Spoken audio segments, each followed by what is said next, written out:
და ფაქტია დამდგარი შედეგი, რომ ჩვენ არ დაუშვით პრეცედენტი. 1922 წლის რაღაც ფეიკ რუკით ვიღაცა ბიბილოვს ერთი უზარმაზარი კიდე ნაკვეთი ქართული ტყის წაეღო, რასაც გეგმავდნენ. გარდა ამისა, ის 27 დამატებითი ტერიტორია, რომელზეც საუბრობ. ის თრუსოს ხეობიდან დაწყებული, თქვენ ძალიან კარგად იცით, რებს გვედავებიან და რა ქონდათ იგივე ლოგიკით კითხვის ნიშნქვეშ დაყენებული. ამიტომ ვთქვი მე, ამიტომ არ ვამბობდი არასოდეს ამას. იმიტომ რომ ეს საკმაოდ სენსიტიური ინფორმაციაა და მე არც მithქვამს, რომ მე რაღაც გმირობა ჩავიდინე. არაფერი არ გაგვიკეთებია ჩვენ ერთადერთი რაც გავაკეთეთ, დავიცავით ის, რაც იყო დასაცავი და მაშინაც იყო სხვადასხვა აზრები. მაგრამ საბოლოო ჯამში იმდენად კრიტიკული, საბოლოო ჯამში მივიღეთ ის, რომ ომი არ არის. წყე დავიცავით. ბიბილოვი ვეღარ აირჩიეს. თქვენ რომ საგუშაგო განათავსეთ იქ, მაგის გამო აღარ აირჩია ეს ბიბილოვი. ბიბილოვი აღარ აირჩიეს იმის გამო, მისი მთელი საარჩევნო კამპანია იყო დაფუძნებული იმაზე, რომ თუ კოკოიტმა მოგვიტანა დამოუკიდებლობა, მე უნდა გავაფართოვო სეპარატისტული რეგიონის საზღვრები და ამ გაფართოებისთვის იყენებდა ზუსტად იმ 1922 წლის რუქას, რომლითაც პირველი მიადგნენ ჩორჩანას და ამ რუქის დამატებითი 27 წერტილი, რომელსაც აი ეს არანორმალურები ედავებიან საქართველოს თრუსოს ხეობიდან არის ძალიან კიდე ბევრი წერტილი. ამიტომ ეს რო ვერ განახორციელა, დაპირება ქონდა, რომ ჩორჩანას გახდიდა ოკუპაციის ხაზთან საგუშაგოს განთავსებაზე. მაშინ, როდესაც იმ ტყის მასივში, გარდა მონიშნებისა, რასაც სეპარატისტები აკეთებდნენ, რაიმე ტიპის საგუშაგო, რასაც ქვია, არც ჩვენი მხრიდან, არც მათი მხრიდან არ იყო. ასეა? იყო მონიშნები და სურდათ საოკუპაციო ხაზის გადმოწევა. აქამდე ხომ ვთანხმდებით ფაქტებზე? ქალბატონ თავმჯდომარე. ამ პერიოდში, რომელსაც თქვენ ახლა ამბობთ, მანამდე რა ხდებოდა? მანამდე სეპარატისტული ძალები მაგ ტყეში საქართველოს მოქალაქეებს აკავებდნენ. აი ეს ხდებოდა. დიახ. აჩერებდნენ, ეუბნებოდნენ აქ ნუ შემოდიხარ, ხეებზე მონიშნებს აკეთებდნენ, მაგრამ ეს ტყის მასივი შესაბამისად ამზადებდნენ მცოცავი ოკუპაციისთვის ტყის მასივს. და ამაზე გადაცემებსაც აწყობდნენ. კი ბატონო, აქამდე ვთანხმდებით. მაგრამ იმაზე თუ ვთანხმდებით, რომ მათი მხრიდან სანამ რაიმე კონკრეტული ნაბიჯი გადმოიდგმებოდა, ანუ ის რისკები, რაზეც ახლა ვსაუბრობთ, მატერიალიზდებოდა, მანამდე საგუშაგოები იქ არავისი არ იყო ტყეში. ზუსტად იმიტომ, რომ მქონდა ოპერატიული ინფორმაცია, რომ მათი მხრიდან კონკრეტული ნაბიჯების გადმოდგმა იწყებოდა დასრების პრინციპით, გავაკეთეთ ის, რაც გავაკეთეთ, გავიყვანეთ ის გზა. მაგრამ მანამდე საგუშაგოები არ იყო. არც ჩვენი მხრიდან, არც მათი. არა, არავის საგუშაგოები არ იყო, უბრალოდ ისინი აკონტროლებდნენ ამ ტყეს.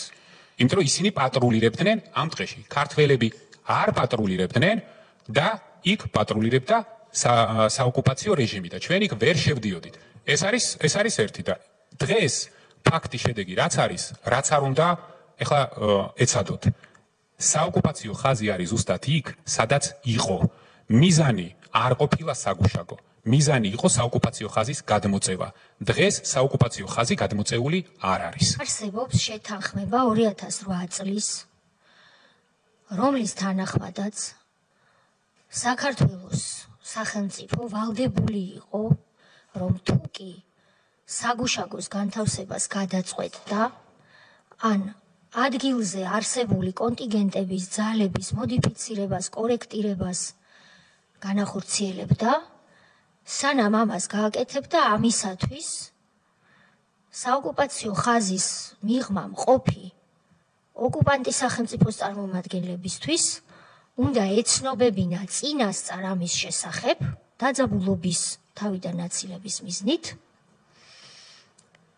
მხოლოდ და მხოლოდ საქართველოს სახელმწიფო უსაფრთხოების სამსახურის მეშვეობით. ეს პროცედურა დაიცავით თუ არა? ეს პროცედურა პირველ რიგში უნდა დაეცვა უსაფრთხოების სამსახურს, ერთი. მეორე, ეს ეხლა თქვენ რასაც ამბობთ, რამდენი ახალი საგუშაგო და ეს საოკუპაციო ხაზი გადმოუწევია, თქვენ გონიათ ვინმე ჩვენ რამეს გვატყობინებდა? ეს არის ქაღალდზე დაწერილი პროცედურა, რომლის დარღვევით წლების განმავლობაში საოკუპაციო რეჟიმი აი მავთუხლათებს რუსებთან ერთად ავლებდა ქვეყანაში. იქ სადაც ჩვენ თუ ოკუპანტს, რომელიც თავს გვესხმის და იტაცებს და კლავს ჩვენს მოქალაქეებს, ყველა ჯერზე ფორმალურად იმის გათვალისწინებით, რომ ეს ფორმალური პროცედურებიც აი ამ IPRM-ის საშუალებით და UMM-ის საშუალებით ეს ყველაფერი გავლილი ქონდა მათ. ეს არავისთვის იქ სიურპრიზი არ ყოფილა. და ამას ეხლა თქვენ ამ ფორმალურ ნაწილს თუ მეკითხებით, ეს ფორმალური ნაწილი შინაგან საქმეთა სამინისტროს გასაკეთებელი არ ყოფილა. მიუხედავად იმისა, რომ შეიძლება ასთა სხვადასხვაობა იყო, მაგრამ გადაწყვეტილება მიღებული იყო და შესაბამისად ყველას უნდა იმოქმედა თავისი უფლებამოსილების. მიიღო ეს გადაწყვეტილება თქვენ? იმიტომ რომ ეს გადაწყვეტილება მივიღეთ ყველამ ერთად. ერთად ვინ? ყველამ ერთად. ესე იგი თქვენ გინდათ მითხრათ? ერთი წუთით პროცედურა არ იყო დაცული. როგორ არ იყო პროცედურა დაცული? რა პროცედურაზე მე ვუბრებთ, აბა? ესე იგი თქვენ ეს არც IPRM-ზე არ ყოფილა. როგორ არ ყოფილა? არც სად არ ყოფილა. ყველგან ამას გეუბნებით სრული ყველგან იყო. ყველასთან შეთანხმებული. ყველასთან ეს შეთანხმებული. არ ყოფილა ასე. ეხლა მიუყვეთ. ისე დავასრულოთ, შეიძლება ხო? ესე იგი თქვენ ამბობთ, რომ მე გიორგი გახარია, მაშინ როდესაც ვიყავი შინაგან საქმეთა მინისტრი, ჩემით ფეხებზე ვიკიდებდი ქვეყნის პრემიერს. დიახ. ყველას და ვაკეთებდი იმას და თან ეს ინსტიტუტები სახელმწიფო უსაფრთხოების სამსახურსაც. იმასაც ვიკეთებდი ფეხებზე, ხო? ესე იგი და ამას გეუბნებით ზუსტად. ერთი წუთით დავასრულე. და თან ყველა ეს სამსახური თავისი ნებით ჩართული იყო ამ პროცესში. ამ პროცესში ჩართული იყო ინფრასტრუქტურის სამინისტრო, ადგილობრივი ხელისუფლება, თავისი გუბერნატორებით, გამგებლებით და ყველანი ერთად მუშაობდით ამაზე. და თქვენ როგორ წარმოგიდგენიათ ახლა, რომ მე შეიძლება შემეძლო ბევრი რაღაცა, მაგრამ ასეთი ძლევამოსილი ვიყავი, რომ ყველაფერს ვაკეთებდი ისე, როგორც მე მომინდებოდა? ასე იყო? მე გეტყვით სხვა ვერსიას. უბრალოდ მე რასაც ვაკეთებდი, არა, მე გეტყვით რა სხვა ვერსიას. ესე კი არ იყო. ადამიანები მაშინ, როდესაც ვერ იცავდნენ თავის პოზიციას და რო შევთანხმდებოდით, დღეს უკვე შეშინებულები იმ პოზიციაზე ამბობენ უარს. აი ეს არის სიმართლე. დოკუმენტი უნდა არსებობდეს, თუნდაც იმეილის სახით. თქვენ რომ დაგიჯეროთ, რომ პროცედურა იყო დაცული, პროცედურა არ ყოფილა დაცული.